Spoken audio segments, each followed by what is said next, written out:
Oi, o audiobook vai começar. Se você quiser nos ajudar neste projeto, por favor, entre em apoia.se/Carlos Eduardo Valente. A partir de R$ 5 você pode nos ajudar a trazer um conteúdo de mais qualidade para você. Você também pode se inscrever em nosso canal do YouTube e tornar-se membro para ter conteúdos inéditos antes de qualquer outra pessoa. Espero que gostem do que vão ouvir. Um grande abraço a todos. Use seu fone de ouvido para uma maior imersão. Do narrador Carlos Eduardo Valente. Contato carlão50@gmail.com.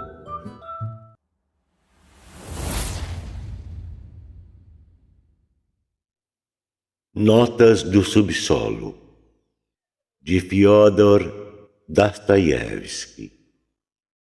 O Subsolo. Parte 5.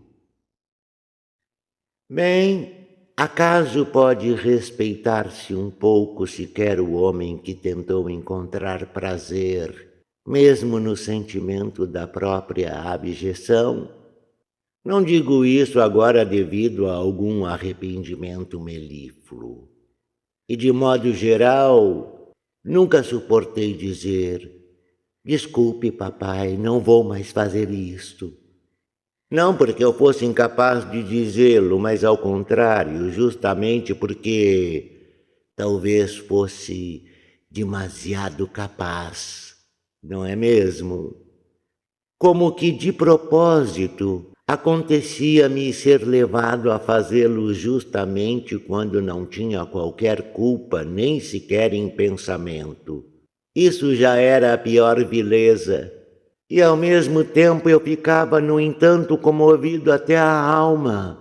Arrependia-me, vertia lágrimas e naturalmente ludibriava a mim mesmo, embora absolutamente não fingisse.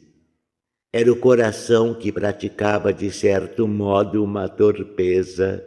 No caso, não se podia sequer culpar as leis da natureza, embora realmente as leis da natureza me ofendessem sempre mais que tudo, a vida inteira. Faz mal lembrar tudo isso. E, naquele tempo, também fazia mal.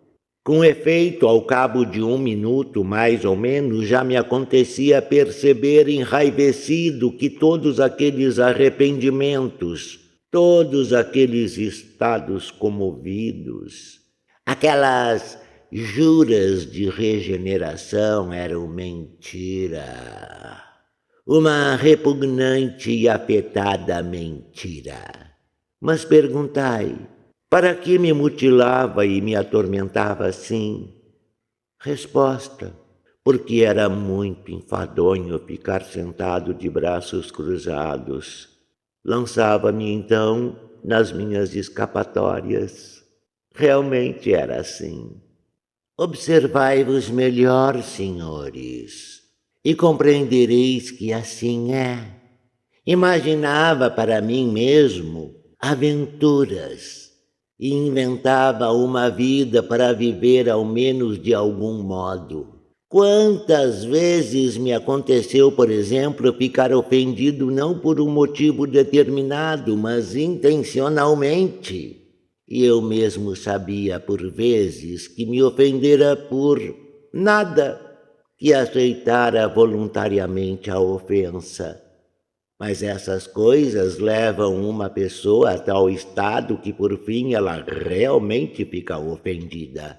A vida toda algo me arrastava a fazer esses trejeitos, a tal ponto que acabei perdendo o poder sobre mim mesmo.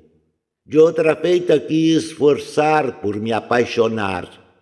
Isto me aconteceu 2 vezes. E realmente sofri, meus senhores, asseguro-vos. No fundo da alma, não acreditamos estar sofrendo. Há uma zombaria que desponta, mas assim mesmo sofria de verdade. Tinha ciúmes, ficava fora de mim. E tudo isso por enfado, senhores. Unicamente por enfado. A inércia me esmagara. Com efeito, o resultado direto e legal da consciência é a inércia, isto é, o ato de ficar conscientemente sentado de braços cruzados. Já aludi a isto há pouco. Repito com insistência. Todos os homens diretos e de ação são ativos justamente por serem parvos e limitados. Como explicá-lo?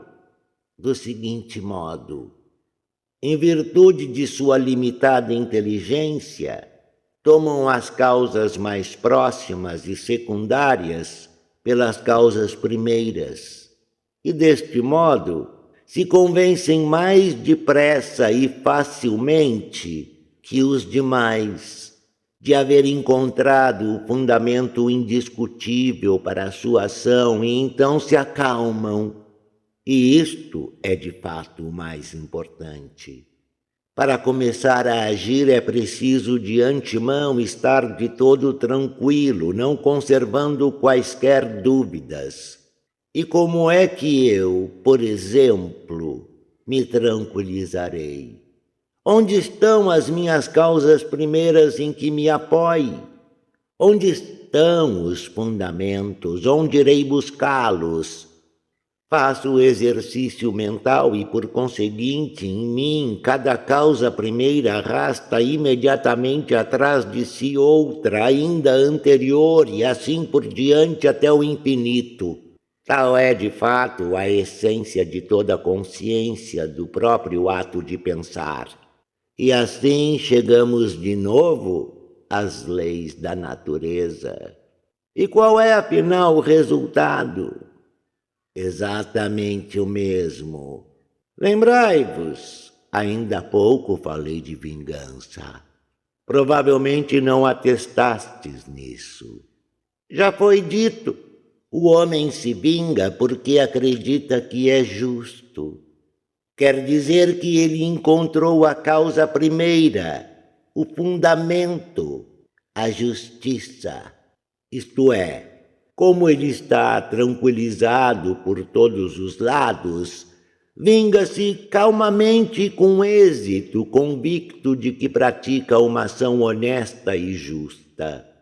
Mas eu não vejo nisso justiça, nem qualquer espécie de virtude. E se começar a vingar-me, será unicamente por maldade. Esta, naturalmente, poderia sobrepujar tudo, todas as minhas dúvidas, e de fato poderia funcionar com pleno êxito em lugar da causa primeira, e justamente por não ser a causa. Mas o que fazer se não tenho sequer maldade? Ainda há pouco foi assim mesmo que eu comecei. O meu rancor, em virtude, mais uma vez, dessas execráveis leis da consciência, está sujeito à decomposição química. Quando se repara, o objeto volatiza-se. As razões se evaporam. Não se encontra o culpado. A ofensa não é mais ofensa, mas fatum. Algo semelhante à dor de dentes, da qual ninguém é culpado, e por conseguinte resta mais uma vez a mesma saída, isto é, bater no muro do modo mais doloroso. Assim, desiste-se por não ter encontrado a causa primeira.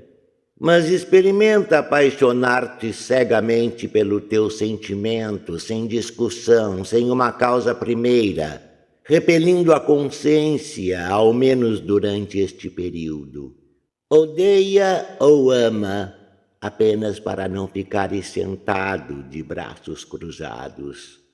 Depois de amanhã, o mais tardar, começarás a odiar-te porque ludibriaste a ti mesmo conscientemente.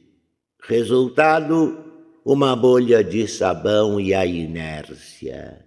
Ah, senhores, é possível que me considerem um homem inteligente apenas porque em toda a vida não pude começar nem acabar coisa alguma. Admitamos que eu seja um tagarela inofensivo, magoado, como todos nós. Mas que fazer? Que fazer se a destinação única e direta de todo homem inteligente é apenas a tagarelice, uma intencional transferência do oco para o vazio?